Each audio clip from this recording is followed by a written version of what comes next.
अशाच एका उज्ज्वल प्रभाते काळोखाच्या होतील ज्योती.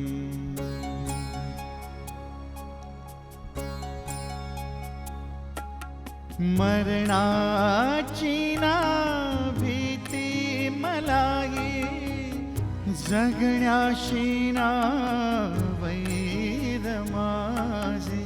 वार केले होते जयानी, सारेच होते यार माझे. घाव सारे झेलताना वेदना हळुवार होते. संकटाची कशास भीती, भविष्य माझे माझ्याच हाती. अशाच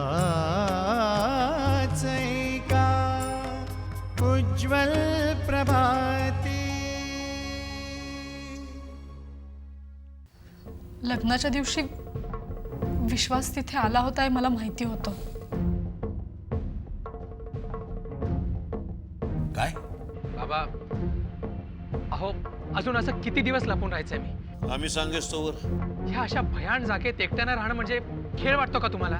आपल्याच डिपार्टमेंटची माणसं जर गुन्हेगारांना पळून जाण्यासाठी मदत करत असती, कसे सापडणार ना ते?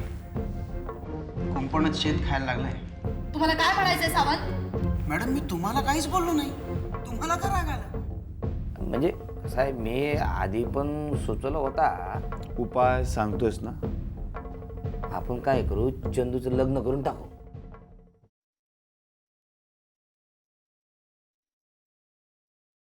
बळवंत, मी तुला पुन्हा पुन्हा सांगतोय, चंदू वेडा नाहीये. कशाचे लक्षण आहे हे? हे लक्षण कशाचे? त्याच्याकडे बघितलं का तू? काळजीपूर्वक बघितलं का? त्याच्याकडे एकदा नीट निरकून बघ, म्हणजे तुला कळल. अरे काय करतो तू? आता इकडे बघतो तिकडे बघतो, सारखा शून्यात बघ, ह्याच्यात बघ त्याच्यात बघ. ते सायली वेडा झाले, एकदम फार वेडा झालेला आहे तो. काय म्हणला तू? हो, मी वेडा? मी कुठं काय म्हणलो? काही बोललो नाही. मी वेडा आहे? अरे काही नाही बोललो मी. मी वेडा हे सिद्धच करतो मी आता. चंदू काय चाललंय? तू पिस्तूल खाली ठेव. मी वेडा आहे. तू माझ्या पडू नको दादा. चंदू, तो तसं बोलत नव्हता. तसंच बोलत होता मी. तू पिस्तूल खाली ठेव. पिस्तूल खाली ठेव. पिस्तूल खाली ठेव. चंदू, पिस्तूल खाली ठेव. हा मला वेडा म्हणाला, हा मला वेडा म्हणाला. सायलीला या लोकांनी पळवलंय आणि मला वेडा ठरवतात. चंदू, अरे गोळी सुटेल ना. तू पळा खाली ठेव. ते खाली ठेव. तू मध्ये पडू नकोस. तू मध्ये पडू नकोस. मी बाबा आहे तुझा. मी नाही ओळखत तुला. असं काय करतो? हा बळवंत, हा भाऊ आहे की नाही? आपला भाऊ आहे. कोणाचा भाऊ? हा आपला भाऊ आहे. मी नाही ओळखत त्याला. मेघना कुठे गेली मेघना? अरे बाबा, ती कुठे? मूर्ख मुलगी असं पिस्तूल कुठे टाकून जाते कशी ती? खाली ठेव. चंदू, चाचू पिस्तूल दे माझ्याकडे. चाचू पिस्तूल. मेघना, बरं झालं तू आलीस. काय झालं? बरं झालं तू आलीस. मी आता याला मारून. नाही चाचू, एक सेकंड. तू का मारणार आहेस? असं नाही करायचं. तू पिस्तूल सोड ना मला. पिस्तूल सोड कसं म्हणतेस तू? पिस्तूल सोड कसं म्हणतेस तू? चाचू तू शांत हो. मी तुला सांगते काय आहे ते. सायलीला या लोकांनी पळवलंय.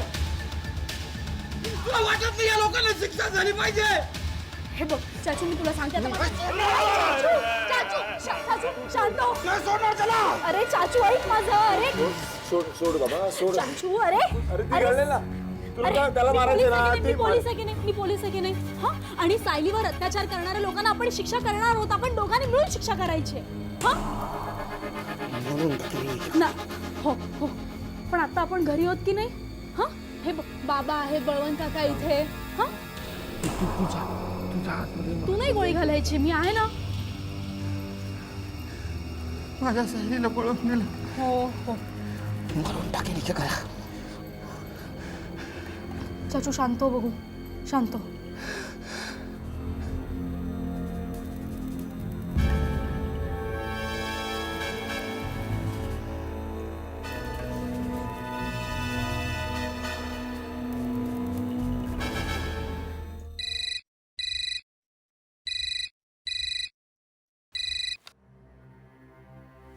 हॅलो. नमस्कार अभ्यंकर साहेब, सुरेश पाटील बोलतो. बोला पाटील साहेब. तुम्हाला जरा त्रास देतोय? नाही हो, त्रास कसला, बोला ना. काय नाही हो, आमच्या विश्वासच्या बाबतीत जरा बोलायचं होतं. पाटील साहेब, तुम्हाला एक सल्ला देऊ. तुम्ही विश्वासला सरेंडर व्हायला सांगा. तुम्ही बी हाच सल्ला देताय? हे बघा पाटील साहेब, विश्वास अडचणीत येऊ नये म्हणून सांगतोय. तुम्ही त्याला सरेंडर व्हायला सांगा. नाही, तुमचा हा सल्ला मान्य नाही अभ्यंकर साहेब. पाटील साहेब, कमाल करताय तुम्ही. मी विश्वासच्या भल्यासाठी सांगतोय. हे बघा, विश्वासनं काहीही गुन्हा केलेला नाही तेव्हा तो सरेंडर होणार नाही. पाटील साहेब, एकेकाळी तुम्ही सत्ताधारी पक्षाचे प्रदेशाध्यक्ष होतात आणि असं असूनही तुम्ही इतक्या बेजबाबदारपणे बोलताय. त्याला बी कारण आहे. एकदा का विश्वास तुरुंगामध्ये गेला का तो आयुष्यभर तुरुंगातच राहील याची काळजी घेतील मग आमचे शत्रू. असं कसं होईल? आम्ही आहोत ना. तुमच्याबद्दल आदर आहे हो, म्हणून तर फोन केला. पण तरी मी ही रिस्क आम्ही घेणार नाही. मी तुम्हाला अगदी योग्य सल्ला दिला आहे. आता तुम्ही ठरवायचं. दुसरा काहीतरी मार्ग असेलच की. बोला. आता यावर काय बोलणार मी?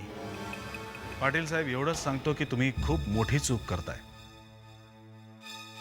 साहेब, तुम्ही आमचे मित्र आहात, तुम्ही आम्हाला मदत कराल असं वाटलं होतं म्हणून फोन केला. पाटील साहेब, तुम्ही आमचे मित्र आहात म्हणून तुम्हाला मी अगदी योग्य सल्ला दिला आहे. पुढे तुमची मर्जी. ठीक आहे, ठेवतो फोन.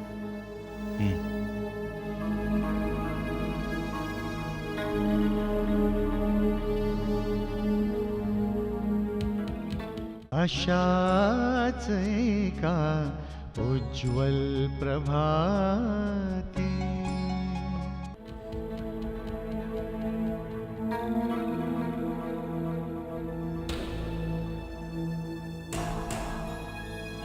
मेघना, तुला सुद्धा कळत नाही काय ग? पिस्तुलासारखी वस्तू कुठे ठेवावी हेच कळत नाही. साधी गोष्ट तुला. अहो पप्पा, मी पिस्तूल माझ्याच रूम मध्ये ठेवलं होतं. मला काय माहिती चाचू वायलंट होऊन एकदम पिस्तूल हातात घेईल म्हणून. अरे पण तुझ्या चाचूची मनस्थिती तुला माहिती आहे ना. किती विचित्र वागतो तो. काही घडलं असतं आता तर काय केवढ्याला पडलं असतं ते.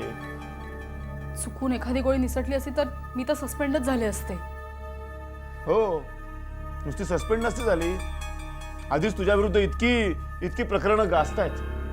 त्यात आणखीन एका प्रकरणाची भर. माझ्या डोक्याला नसता ताप झाला असता. साधी गोष्ट कळत नाही तुला. पिस्तूल आहे, तू एवढी पोलीस ऑफिसर, पिस्तूल कुठे ठेवा हे कळत नाही तुला. चुकले, सॉरी. हो, ओके. पण चुकून जर त्यातनं गोळी बाहेर पडली असती आणि बळवंत गेला असता तर. पप्पा, तुम्ही मला बळवंत काकांबद्दल काहीही सांगू नका. त्यांना काही एक गरज नव्हती चाचूला वेडं म्हणायची.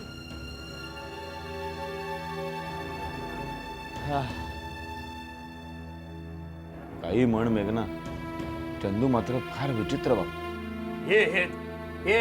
हेच गोष्ट मी सांगत होतो का चंदू विचित्र वागते. पण नाही, तुमचा विश्वास नाही ना माझ्यावर. बळवंत, तू कसा आहेस बाबा आता? असं आहे म्हणजे अजून धडधड करते छाती. मी म्हणजे झोपायचा प्रयत्न केला होता, डोळे बंद केले, डोळ्यासमोर पिस्तूल. काय झोपणार आहे माणूस? नाही, बरोबर आहे रे तुझं. पण मी काय म्हणतो, तू आतमध्ये जा, जरा पड. हा, डोळे बंद करून झोपण्याचा प्रयत्न कर. तुला झोप लागली ना बळवंत, तुला खरंच बरं वाटेल. नाही, हे बघ दादा, ते माझ्या झोपेचं जाऊ दे तिकडे. हे बघ, तू फुल अँड फायनल मला सांग, चंदूचं काय करायचं ठरवलंय तू? त्याचं काय करायचंय? काय करायचंय म्हणजे? हा, अरे आज त्यांनी मला मारायचा प्रयत्न केला होता, उद्या तू कोणाला मारायला? काका, त्यावेळेस तू त्यांच्या समोर होतास इतकंच, पण खरं म्हणजे त्याच्या समोर सायलीवर अत्याचार करणारा गुन्हेगार होता, कळलं? ए बाई, तू मला नको सांगू हा कोण डोळ्यासमोर होतं कोण नव्हतं ते. त्याच्या पिस्तरातनं गोळी सुटली असती ना, ते मेलो मी असतो. अहो, अशी कशी गोळी झाडता येईल? त्याला सेफ्टी लॉक असतं. हा, सेफ्टी लॉक असतं. ती उघडलं गेलं असतं त्याच्याकडून म्हणजे मेलो असतो ना मी. अहो पण माझं ऐकून तर काय घ्या. गप्पी बस तू. हे बघ, दोन मोठे माणसं बोलत असताना मध्ये तोंड खुपसाचा रिवाज नाही आपल्या ह्याच्यात. बोल नको अजिबात तू. मेघना, शांत. दादा, तुम्ही एक गोष्ट मला सांग, काय करायचे ठरवलंय चंदूचं? बघूया रे. ते बघूया म्हणजे काय? बघूया म्हणजे काय? अरे आज त्यांना घरात गोळी झाडली, उद्या कुठे बाहेर झाडली असते म्हणजे केवढ्यात पडलं असतं ते आपल्याला. असं काही होणार नाही. चंदूची मनस्थिती आपण समजून घेण्याची गरज आहे बळवंत. हा, सगळ्यांच्या मनस्थित्या समजून घ्या तुम्ही. अरे आमची मनस्थिती कोणी समजून घेऊ नका. नाही नाही नाही, तू माझ्याकडनं बोलणारच नाही ना, मला माहित आहे ना. माझ्यापेक्षा चंदू प्यार आहे ना तुला. अरे असं काय बोलतोस तू बळवंत? हा? काय बोलतो म्हणजे? अरे जीव गेला असताना माझा. हा? हे बघ, एक गोष्ट सांगतो मी, चंदूला मेंटल हॉस्पिटलमध्ये भरती करून टाका. बळवंत, या गोष्टीला माझा ठामपणे विरोध आहे. चंदूला वेळ लागलेलं नाही. नाही नाही नाही नाही नाही, मी सगळ्याला घरातल्याला वेळ लागू द्या आणि त्याची वाट पहा आणि सगळे जाऊ द्या मेंटल हॉस्पिटलमध्ये. हे तुम्ही आमचं ऐकूच नका ना. हा, त्याचा तो आहे ना तुमचा करता धरता आम्ही कोणीच नाही आहे ना. अरे सांगतो मी, हा, या घरासाठी कष्ट खाल्ले आहेत. त्या माहिती आहेत मला. तू आता एक काम कर, तू आता शांत हो. आपण या विषयावर नंतर बोलूया. नाही नाही नाही, नंतर कसं बोलणार आहे? आपण हा नंतर विषय बोलू. सिंधू आली की आपण सगळे एकत्र बसू आणि नंतर बोलू. आता ह्या गडबडीमध्ये डोकं तापलेली आहे दोघांची. आता होऊ शकत नाही. नाही नाही नाही, तुम्ही काही करा, पण एक गोष्ट सांगतो मी, नंतर पस्तावाल. माझी आठवण येईल तुम्हाला. मी सांगतो, चंदू वेडा झालेला आहे, त्याला मेंटल हॉस्पिटलमध्ये भरती करा. नंतर पस्तावू नका. आता मी सांगतो फुल अँड फायनल. बघ, तुम्हाला काय करायचं ते तुम्ही ठरवा. तुम्ही मोठे आहे माझ्यापेक्षा. मी चाललो.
हॅलो. हो हो हो, मीच बोलतोय. हो, माझं लक्ष आहे. नाही, कुणीच दिसत नाहीये. बरं. हो हो, मी कळवतो तुम्हाला. हो हो हो, मी फोन करतो. Okay okay.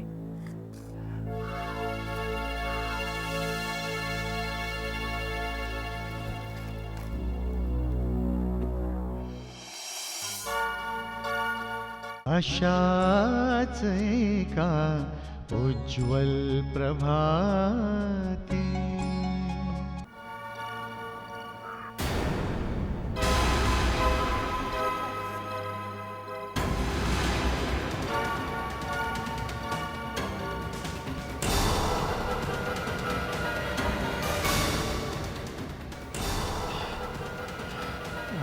साहेब तुम्ही हो मीच. काय घाबरलो मी. का घाबरलात का? नाही म्हणजे एकदम खेचलत ना तुम्ही. अच्छा, म्हणून घाबरला का? मी असा समोर दिसण्याची अपेक्षा नव्हती तुला म्हणून घाबरला. अहो असं काय बोलताय साहेब. इथं माझ्या घराजवळ काय करत होतास? तुम्हाला शोधत होतो साहेब. अच्छा, हो, आय सी. खबर द्यायची असेल पोलिसांना. हो काहीतरीच काय. मी कशाला खबर देणार. राजे, आजकाल तुम्ही मेघना सरदेशमुखांना वारंवार भेटत असता.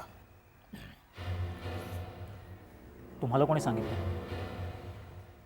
कुणी का सांगेना, खरं की नाही? हो राजे, इतके विश्वासघातकी असाल असं वाटलं नव्हतं. अरे अरे, इतके पैसे खाल्लेस ना माझ्याकडून, आणि आता थोडा संकटात सापडलो तर लगेच पक्ष बदललास. अरे शत्रूला जाऊन मिळालास तू. साहेब माझं ऐकून तर घ्या. अहो तुमचा गैरसमज होतोय. मी पक्ष वगैरे काही बदललेला नाहीये. पक्ष बदलला नाहीयेस? अरे मग आता मेघनाला का भेटत असतोस? साहेब मी तुमचा माणूस आहे ना, त्यामुळे त्याच मला वरचेवर चौकशीसाठी बोलवत असतात. खरं? हो खरंच. आणि त्या प्रधानांच्या घरी तर हल्ली घरचा माणूस असल्यासारखा वावरत असतोस. अहो अहो ते सगळं फक्त एक नाटक आहे. हो हो, हां. अहो त्यांचे प्लॅन्स काय आहेत ते कळावेत म्हणून, फक्त त्यांचा विश्वास संपादन करण्यासाठी. आणि त्यांचे प्लॅन्स सांगण्यासाठी मी तुम्हाला बऱ्याचदा फोनही केले, पण तुम्ही कधी उचललाच नाही फोन. ठीक आहे राजे, तुमच्यावर विश्वास ठेवतो मी. थँक्स साहेब. साहेब एक विचारू. काय? माया प्रधान गायब आहेत ते अजूनही सापडलेलं नाही. त्यांचं तुम्हीच काही मूर्खात का राजे तुम्ही? अहो माया मॅडमला मी कशाला काय करू? अहो त्या मला सपोर्टच करत होत्या ना. राजे, माया मॅडमला त्या विश्वासने पळवून नेलं होतं. अहो म्हणून तर पोलीस त्याच्या मागावर आहेत. हां तुम्ही म्हणता ते बरोबरच आहे सर. माझं एक काम करायचं आता. इथून पुढे तुम्हाला काही नवीन बातमी कळली की ती लगेच मला कळवायची. ठीक आहे साहेब. पण साहेब अहो तुम्ही फोन कुठे उचलता. नाही, तुम्ही नका कॉन्टॅक्ट करू. मीच तुम्हाला फोन करत जाईन अधूनमधून. ठीक आहे साहेब. निघा. आणि हो राजे, माझ्याशी दगाबाजी करायची नाही. नाही, गुन्हेगार म्हणून शिक्का बसलेला आहे माझ्या कपाळावर ऑलरेडी. त्यामुळे आणखीन एखादा गुन्हा केला तर काही फरक पडत नाही मला. या.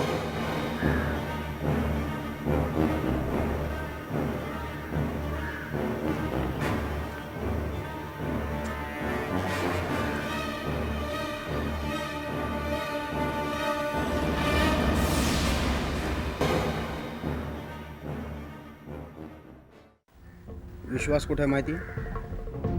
विश्वास म्हणजे विश्वास पाटील असं म्हणायचं आहे का तुम्हाला? हो, विश्वास पाटील. आपल्याला कसं माहिती असणारच साहेब? काही माहिती काढू शकतोस? चंदू माझा भाऊ नाहीये मेघना, माझा मुलासारखा वाढवलाय मी त्याला. काय करायचं सांग ना. माझ्यासमोर हा एक आता मोठा प्रश्न आहे. बघ सायलीशिवाय मी जिवंत नाही राहू शकत. तिच्याशिवाय मला काहीच न सुचत. ते सायली आहे ना, श्रीमंताची पोरगी आहे रे. हा, ती काय जाईल लगे कोणाचा हात धरून. मग काय तू काय असंच बसून राहशील का तिची वाट बघत? अशाच एका उज्ज्वल प्रभाते काळोखाच्या होतील ज्योती.